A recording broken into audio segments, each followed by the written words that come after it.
Hello friends, well creation में आपका स्वागत है। आज हम जिस टॉपिक के बारे में बात करने वाले हैं उस टॉपिक का नाम है आरएसआई। आरएसआई का मतलब होता है रिलेटिव स्ट्रेंथ इंडेक्स। कोई भी स्टॉक होता है वो अपने स्ट्रेंथ में है कि नहीं है वो जानने के लिए इस इंडिकेटर का यूज़ किया जाता है। और ये इंडिकेटर का यूज़ जो होता है वो बहुत ही अच्छी तरीके से हम बाय लो और सेल हाइक पे भी कर सकते हैं। मतलब है कि कोई स्टॉक का प्राइस अभी चल रहा है 20 रुपये चल रहा है, तो हमको कैसे पता चले कि ये स्टॉक अपने ओवरबोट जोन में है या ओवरसोल्ड जोन में है, मतलब कि उसको लेना है कि नहीं लेना है। और ज़्यादातर मैंने यही सुना है, मेरे मेरे जो फॉलोअर्स हैं वो मुझे हमेशा बोलते हैं कि सर मैंने जब भी शेयर लिया और फिर वो गिर गया। ठीक है, तो आज मैं बिगिनर्स के लिए ये वीडियो लेके आया हूँ जिससे उनको पता चले कि वो स्टॉक उनको ये प्राइस पे लेना है कि नहीं लेना है। वो हमेशा मुझे मेरे फॉलोअर जो है ना वो मुझे बात करते हैं कि सर मैंने ये स्टॉक लिया 200 रुपये पे लिया, फिर मैंने देखा तो 2-3 दिन में वही स्टॉक 170 पे आ गया। ठीक है, और आप जब भी मुझे कोई भी स्टॉक बोलते हो तो वो उसके बाद वो अपना मुंह 2 या 3 दिन में ऊपर जाने का मतलब वो अपना स्ट्रेंथ पकड़ना चालू कर देते हैं। तो वो कैसे आप इतना कॉन्फिडेंस के आप बताते हो, तो वही हम जानेंगे। It is a very simple matter. हम आरएसआई से ही ये पता कर लेंगे कि हमको कब वो स्टॉक को ख़रीदना है और कब उसको बेचना है। ये मैटर से ये जो एक टेक्निक जो होती है और ये जो इंडिकेटर जो होता है वो हमको पहले से बता देगा कि कब ये जो स्टॉक है वो ओवरसोल्ड जोन में आ गया है, मतलब कि इसमें वीकनेस इतनी ज़्यादा वीकनेस हो गई है, या ये शेयर को जो वीकनेस जो है इतनी बढ़ गई है, शेयर को इतना सोल्ड कर दिया है कि अभी कोई शेयर बचे ही नहीं है सोल्ड करने के लिए। तो क्या होगा कि उसमें वापस बाइंग आएगी। ठीक है ना, तो वापस बाइंग आएगी तो हमको वो पता चलेगा कि कब ये स्टॉक जो है वो ओवरसोल्ड एरिया में आ गया है। ठीक है, तो यहाँ पे हम क्लियरली ये जो देख सकते हैं, अगर क्विकली देख ले तो आरएसआई क्या है। तो आरएसआई एक प्रकार का इंडिकेटर होता है जो हमको अपने को ये बताता है कि स्टॉक के अंदर स्ट्रेंथ है कि नहीं है, और वो एक वैल्यू के बिटवीन होता है। यहाँ पे जैसे लिखा हुआ है कि वो जो बिटवीन जो वैल्यू जो होती है वो 100 और 0 के बीच की एक वैल्यू होती है। तो हम सीधा आपको चार्ट पे ले जाते हैं और चार्ट पे हम उसको देखते हैं कि उसका यूज़ कैसे करने का है। ठीक है, तो फ्रेंड्स ये जुबिलेंट फूड का चार्ट है, वहाँ पे जो ये 1 डे का चार्ट है। और यहाँ पे मैंने इंडिकेटर पहले से लगा के रखा है। एमएससीडी इंडिकेटर है, आरएसआई है और वॉल्यूम का इंडिकेटर है। हमको अभी फोकस करना है आरएसआई के इंडिकेटर के ऊपर। ठीक है, तो आप क्लियरली इसमें देखेंगे कि ये वाला जो इंडिकेटर है वो आरएसआई का इंडिकेटर है।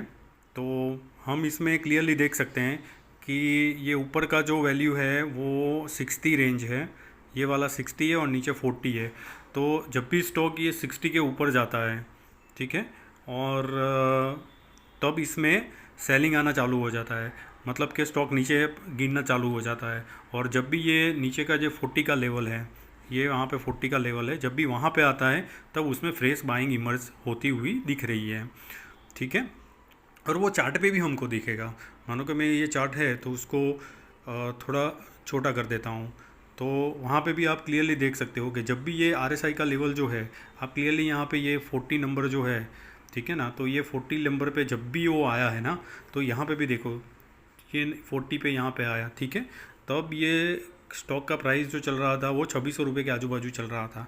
तो वहाँ पे अगर आप बाइंग कर लेते हो यहाँ पे, ठीक है, तो फिर वो गया ऊपर 60 के ऊपर तक गया। ठीक है, तो यहाँ स्टॉक का प्राइस भी ऊपर चला गया, आप क्लियरली देख सकते हो। ठीक है, फिर क्या हुआ कि वो स्ट्रेंथ उसकी आरएसआई में हमको पहले पता चल गया कि स्ट्रेंथ उसमें कम हो रही है, नीचे आ रही है। ठीक है, तो अगर आपने पोजिशनल पे लिया है तो यहाँ पे आप सेल कर दो, ऊपर की प्राइस पे यहाँ पे सेल कर दो। या अगर आपने इसमें लॉन्ग टर्म के लिए रखा है जुबिलेंट फूड को और आपने ये प्राइस पे बाई किया है, 2600 प्राइस पे बाई किया है, फिर आप बोल रहे हो कि अभी वापस जब नीचे आएगा तब मैं बाई करूँगा। ठीक है, और ये वापस 40 पे आरएसआई पे जब आया तब आपने देखा कि चलो ये 40 पे आया है, अभी कौन सा प्राइस चल रहा है, तो आपने देखा कि अभी 2750 रुपये के आजू बाजू प्राइस चल रहा है यहाँ पे। ठीक है ना, तो आपने यहाँ पे थोड़ा अमाउंट वापस डाल दिया। ठीक है, फिर वापस वो ऊपर चला गया। ठीक है, फिर आप यहाँ पे नहीं लेना है, क्यों? क्योंकि आरएसआई अभी 60 के ऊपर चल रहा है। ठीक है, तो अभी आप यहाँ पे उसको बाई नहीं करोगे। क्लियर, इसको नीचे आने दो, जैसे अभी आ रहा है। तो अभी वो आएगा ना, तो ये 40 तक आएगा शायद, तो 40 तक आएगा तब तक उसका प्राइस मुझे लग रहा है कि 3000 रुपये के आजू बाजू आ जाएगा। ठीक है, और 3000 के रुपये मुझे एक एक साइकोलॉजिकल नंबर भी है और ये सपोर्ट भी दिख रहा है।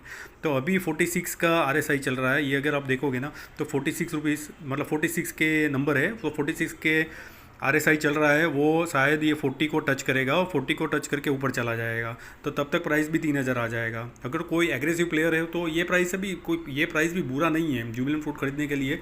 3100 is not a bad price. वो इस प्राइस पे भी एग्रेसिव प्लेयर जो है वो बाई कर सकते हो। ठीक है, ये स्टॉक बहुत ही अच्छा है और मैं ये स्टॉक पे बहुत ही बुलिश हूँ। और ये 5,000 रुपये तक भी जा सकता है, लेकिन अभी कहाँ पे खरीदना है वो इंपॉर्टेंट है। RSI इंडिकेटर जो है वो हम स्टॉक्स पे से भी कभी बात नहीं कर रहे हैं, हम ये बात कर रहे हैं कि ये स्टॉक को हमको कब खरीदना है। तो ये RSI इंडिकेटर है जो हमको बता रहा है कि कब खरीदना है। तो आप अभी भी खरीद सकते हो या फिर वेट कर सकते हो वो 40 तक टच हो जाए, या 40 तक टच होगा तो मुझे लग रहा है कि वो 3,000 के आजू बाजू तक आ जाएगा। ठीक है, तो वहाँ से आप बाइंग करना, फ्रेश बाइंग करना चालू कर सकते हो। ठीक है, ये हो गया जुबिलेंट फूड का चार्ट में। वेट, जुबिलेंट फूड के चार्ट में हमको क्लियरली दिख रहा है। ठीक है, अभी हमारे पास ये कोटक बैंक का चार्ट है और कोटक बैंक का चार्ट भी आप क्लियरली देख रहे हो कि RSI यहाँ पे भी देखो, जब भी वो 40 या 40 के नीचे तक आया है ना, तब इसमें फ्रेश बाइंग इमर्ज होके आई है और वही रिफ्लेक्ट होता है उसके चार्ट के ऊपर भी। आप यहाँ पे देखो, ये जो 40 का जोन है ना, ये देखो ये 40 का जोन है। ठीक है, और 40 और 35 के बीच में ही इसमें आप देख रहे हो कि यहाँ तक आके वो ऊपर चला गया फिर, और ऊपर का भी आप यहाँ पे भी उसका आप चार्ट के ऊपर भी देख सकते हो। ठीक है, जब भी स्टॉक वो 40 के आजू बाजू आया है ना, तब उसमें फ्रेश बाइंग होना चालू हो गया, फिर स्टॉक ऊपर निकल जाता है। तो आराम से आपको इसमें अगर पोजिशनल ट्रेडिंग भी कोई करना चाहे ना, तो आराम से इसमें वो 5 to 6% आराम से वो मिल सकता है उसको। या फिर आपको ये पता चल गया है कि चलो यहाँ पे हम हमारा जो हमने ख़रीदा है उसमें एवरेज करना है अपने को।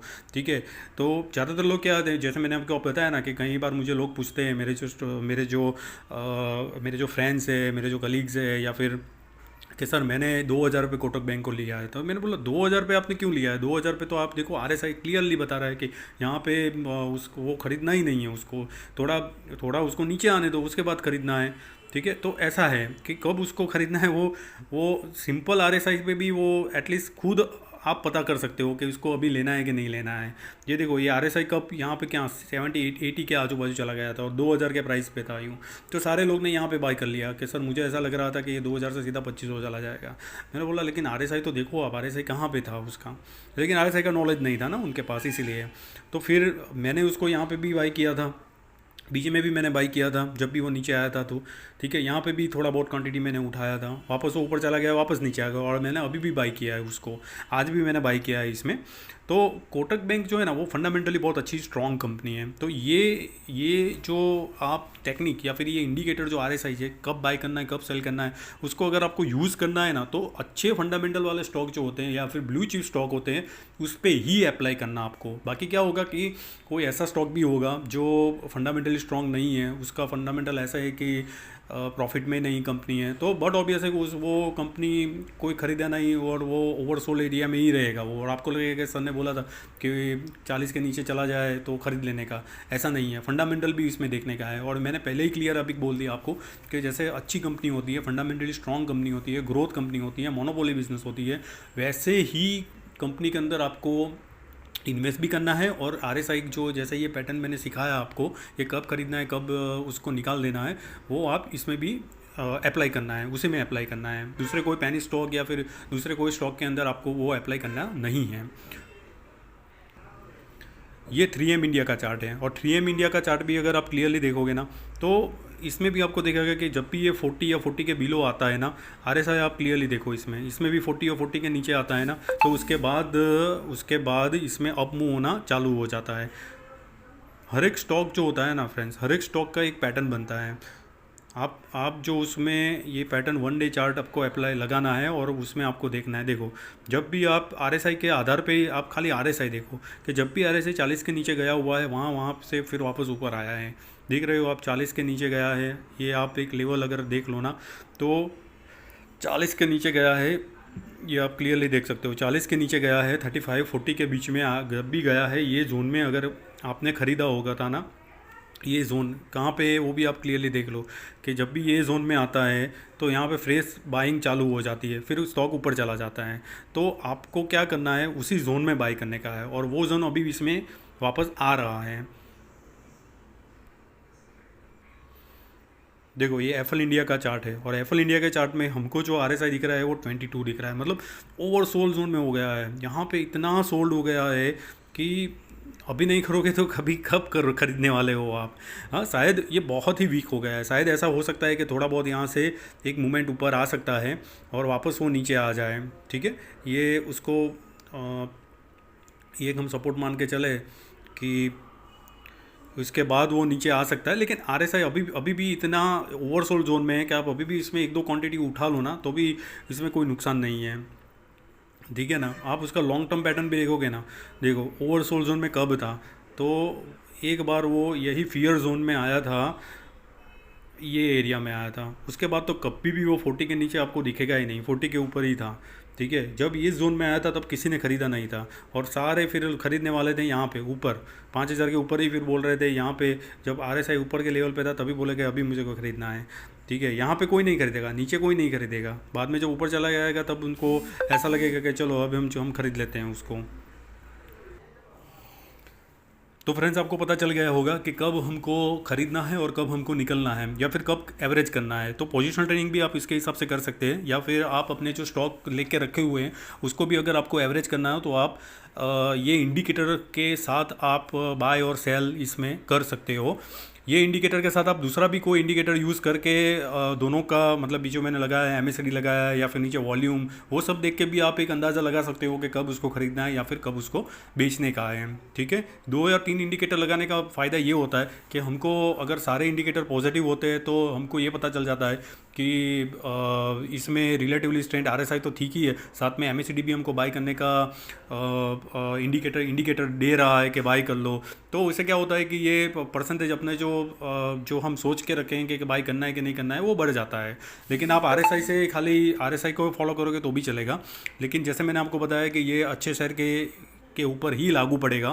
तो आप जो भी फंडामेंटल अच्छे वाले स्टॉक है उस पर आप ये इंडिकेटर लगा के आप उसका कर सकते हो। ये इंडिकेटर कैसे लगाना होता है, तो आप सिंपल, मैं तो जीरोदा यूज़ करता हूँ, तो जीरोदा में आप सिंपल इसमें चले जाने का स्टडीज़ के अंदर, और स्टडीज़ के अंदर आप जैसे आरएसआई लिखोगे यहाँ पे तो आरएसआई आ जाएगा, और वहाँ पे आप आरएसआई लिखोगे ना तो वहाँ पे ऑलरेडी जो ओवरबॉट और ओवरसोल्ड एरिया में जो लिखा हुआ है 80 और 20 लिखा है, वो मैन्युअली आपको चेंज कर देने का, यहाँ पे आपको 60 कर देना और यहाँ पे आपको 40 कर देने का है। ठीक है, और फिर आपको डन कर देने का है, तो वो ऑटोमेटिक यहाँ पे नीचे आ जाएगा relative RSI.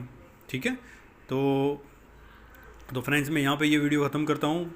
I hope you will understand, I mean आगे जाके आपको कब बाई करना है और कब सेल करना है वो आपको ज़्यादा अच्छी तरीके से खुद पता कर पाओगे। और मेरा ये वीडियो बनाने का भी मेन इम्पोर्टेंट जो एम है वही है कि आप अपनी तरीके से सोचो कि कब लेना है और उसको कब बेचने का है।